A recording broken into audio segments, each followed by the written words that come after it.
મહત્વપૂર્ણ સમાચારોથી શરૂઆત કરીશું। અમદાવાદના જમાલપુરમાં સવારમાં તંત્રની મોટી કાર્યવાહી સામે આવી છે।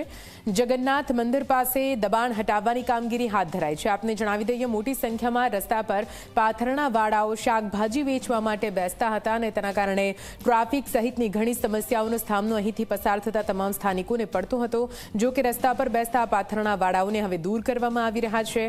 રસ્તા પર જ શાકભાજી વેચતા લોકો સામે કાર્યવાહી હાથ ધરાઈ છે।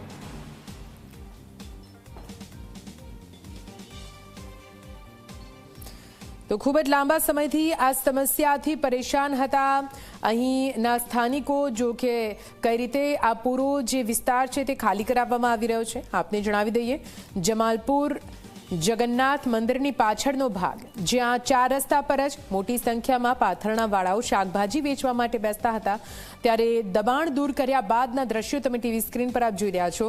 રોડની સાઈઝ, રોડ પહોળો તો હતો, પરંતુ આ પાથરણાવાળાઓ બેસતા હોવાના કારણે રોડ સાંકડો થતો હતો અને તેના કારણે સવાર સાંજ ટ્રાફિકની મોટી સમસ્યા અહીં રહેતી હતી, જેને કાબૂમાં રાખવી પણ ખૂબ જ મુશ્કેલ થઈ જતી હતી। જો કે એએમસી દ્વારા નિર્ણય લેવામાં આવ્યો અને આજે વહેલી સવારે દબાણ હટાવવાની કામગીરી હાથ ધરવામાં આવી। પોલીસ બંદોબસ્ત સાથે આ દબાણ હટાવવાની કામગીરી, તમામ પાથરણાવાળાઓને અહીંયાથી હટાવી દેવામાં આવ્યા છે અને હવે રોડને ખુલ્લો કરી દેવામાં આવ્યો છે।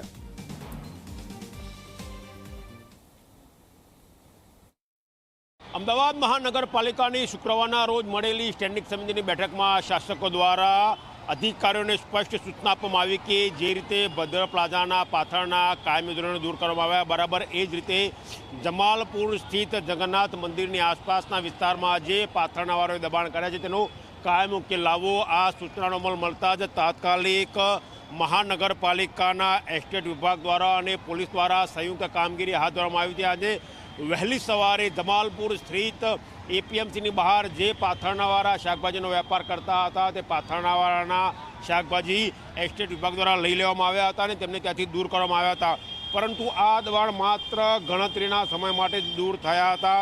જ્યારે સવારે દબાણો દૂર થયા ત્યારે રસ્તો ક્લિયર લાગતો હતો અને ટ્રાફિક માટે સુચારું આયોજન થયું હતું કે વાહન ચાલકો સરળતાથી પસાર થઈ શકે, પરંતુ હજી સુધી 10 વાગ્યાનો પણ સમય થયો નથી અને જે પાથરણાવાળા હતા તે ફરીવાર ફૂટપાથ ઉપર અને રોડ ઉપર ફરીવાર વ્યવસાય કરવા લાગ્યા છે, શાકભાજીનો વેપાર કરવા લાગ્યા છે। એટલે કહી શકાય કે જે સૂચના શાસક દ્વારા આપવામાં આવી હતી તેનો અમલ સવાર પૂરો થયો, પરંતુ બપોર સુધીમાં તે રાબેતા મુજબના દબાણો યથાવત જોવા મળ્યા।